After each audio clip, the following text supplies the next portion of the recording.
For example, in instances where larger redesigns are being rolled out or business decisions are executed, experimentation is sometimes brought in too late. I once ran a user test with the goal of understanding frustration points for users on a page. I had to devise my questions carefully to ensure that I didn't lead subjects. It's important to let people think for themselves to the fullest amount. I do use a prioritization framework to rank ideas based off effort versus reward.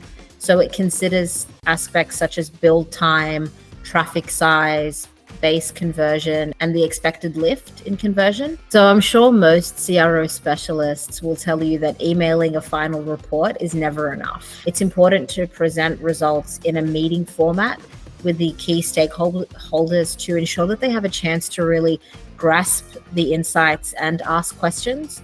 So you want people to interrogate and ask questions to know that they're taking the results seriously. It's important to work with teams dedicated to retention, engagement, and acquisition with the products in your remit. Just keeping them informed really makes buy-in a lot easier. Welcome to another episode of the CRO Wizard series by VWO Podcast. In this series, we speak to top CRO leaders in e-commerce, media, subscription, retail, banking, and other industries about CRO strategies and the positive impact they can have on your business.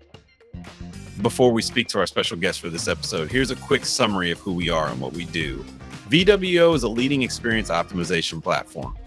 Using our latest product, VWO Insights, you can analyze user journeys and identify conversion roadblocks on your website and mobile app. So without any further delay, let's jump right into the conversation. Today, we are honored to have Chadielle Fayad, CRO and Experimentation Specialist at Nine. Chadielle plays a pivotal role in transforming user experiences and driving higher conversion rates via data analysis, hypothesis development, A/B testing, user research, website optimization, UX UI design, and content strategy. Drawing from her extensive experience at Foxtel Group, Chadielle has honed her skills in executing CRO strategies, optimizing experience across the web and app. Beyond CRO, she has rich history in journalism and digital content production, having worked with top Australian media organizations like Pacific Magazines and SBS. She also co-founded JNC Film, a venture providing video and photography services. How's it going, Chadielle? It's very good. Thank you for the warm welcome. So what were your initial thoughts when you received the invitation to be on podcast? Definitely very flattered and a little bit nervous at first, but generally very flattered and very excited to have a chat with you and see what we can talk about together, I guess. Like, if we start from your learnings, is there a recent project that you are particularly proud of? I recently worked on an experiment involving several changes to the Sydney Morning Herald and The Age paywall. So the paywall went from featuring one subscription type to multiple types. The CTAs were also changed so that they took users straight to the funnel instead of a landing page. And there were also adjustments to copy and design to support the multi-package paywall. Aside from running a direct-to-checkout experience, there wasn't a great deal of iterative testing involved, which is kind of a step away from the purist CRO approach. In addition, the direct-to-checkout test didn't necessarily lead to a confident result. Regardless, the multi-package paywall test resulted in a 102% lift in conversion with 100% winning probability. So That's great. yeah, it was very exciting. And so the experience taught me to know when you need to step away from iterative testing and when you need to sort of start to rely on intuition and instinct. The process is there as a bumper bar, but you can use other perspectives to justify a test. So if I had just relied on the direct to checkout test for judgment instead of multiple factors such as audience insights and a competitor analysis, the business might not have encountered this result. I think that's an interesting learning as well. And like, generally people go behind one trend and that's how they follow, like how CRO should. But over here you have like a different learning, and that makes us like even learn and optimize further, like our field says that you should continuously optimize and move forward. Yeah, absolutely. I mean, a test like this is super risky. There's so many variables. So if it didn't work, you wouldn't really be able to isolate it to what didn't work. So it was very good that we had this result. But it just goes to show that, you can use intuition, you can consult with UX. There can be some deep thought that goes into it beyond iterative testing. Given that your background in journalism, does it impact any way and how you conduct user research for optimization programs? Yes, conducting user research requires a journalistic skill set. I once ran a user test with the goal of understanding frustration points for users on a page. I had to devise my questions carefully to ensure that I didn't lead subjects. It's important to let people think for themselves to the fullest amount. Another challenge of user testing is getting interviewees to provide detailed and specific answers similar to what a journalist faces. So it's all about finding the right prompts, whether it's in an article trying to drive users to read your writing or to drive users completing testing to give you specific answers. And just tell us something about like how do you oversee entire trajectory of optimization, including research, design, running tests, reporting, and how do you like kind of maintain a balance between data-driven and creative strategies? Like I touched on before, the best approach to optimization is variety and a mixed approach. So iterative testing is important, but it can't be used in isolation. So insights from previous testing only go so far. So I believe in blue sky sessions where team members are prompted to be as creative as possible without limitation.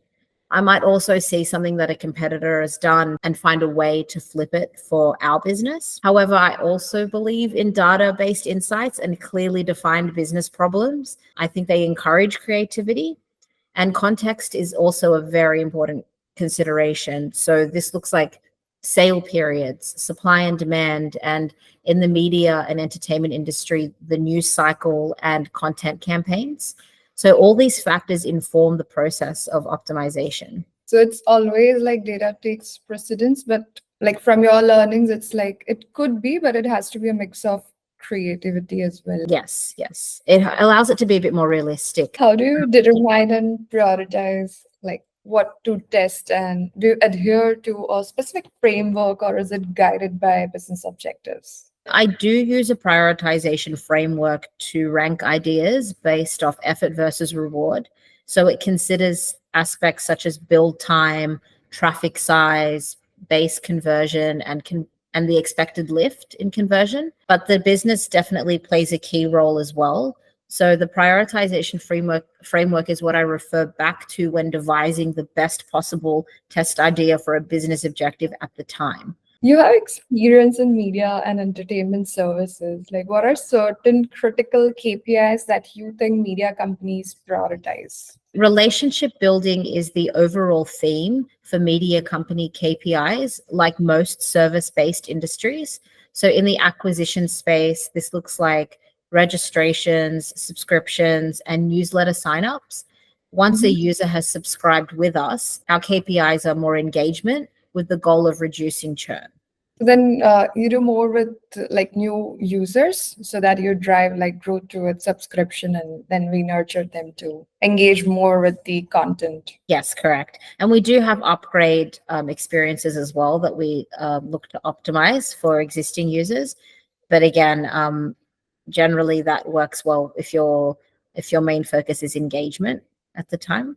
Are you currently using AI in your work? And how do you see that AI would impact different aspects of CRO in coming years? I'm not using AI in my current work. It will be in the long-term plan. I think the impact is directly related to how tools incorporate AI rather than a separate AI entity being plugged into the CRO process. So it's dependent on experimentation technology and tools.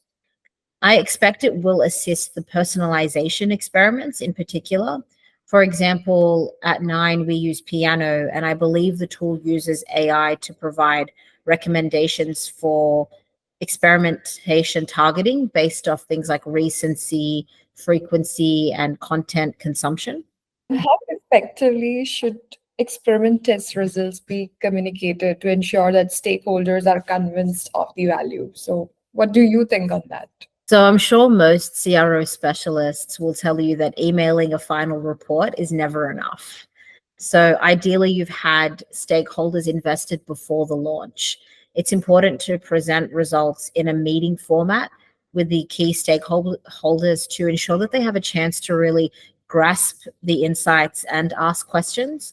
So you want people to interrogate and ask questions to know that they're taking the results seriously. So yeah, I think it's about making sure you're getting some face-to-face time and not just expecting that they are reading those emails when you share the final report. Absolutely. What's your conversation amongst Australian media companies regarding experimentation? Like, do they recognize its long-term significance?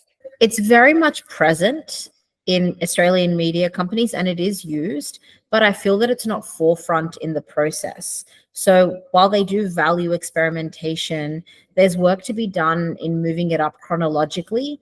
For example, in instances where larger redesigns are being rolled out or business decisions are executed, experimentation is sometimes brought in too late. So using experimentation as much as possible before a hard rollout would be the best indicator that its long-term significance is being recognized.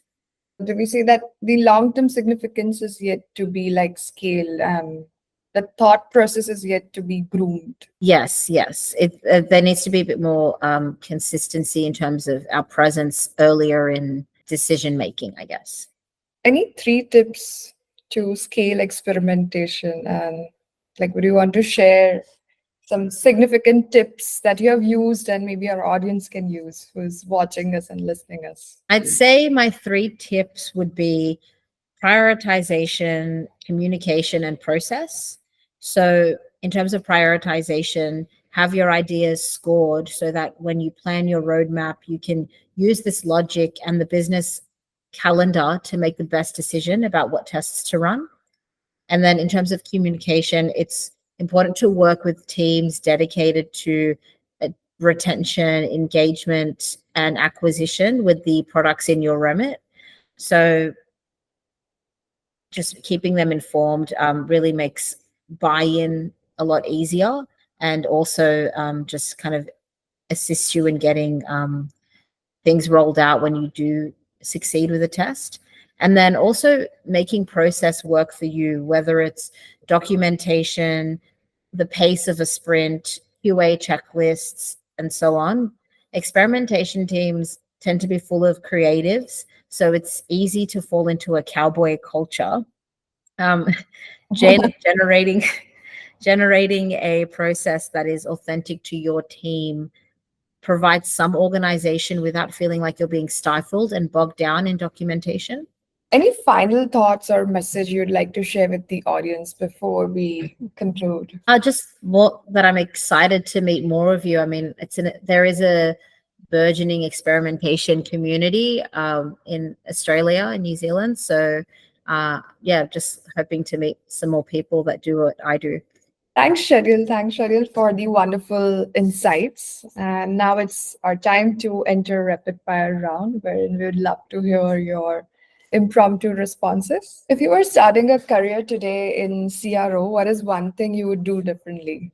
I would definitely make absolute sure that I have chosen the right technology and tools to execute what I am trying to achieve. So really doing a thorough check and proper research into tools to make sure that they fit your business and your team perfectly. Any newsletter that every CRO professional should follow?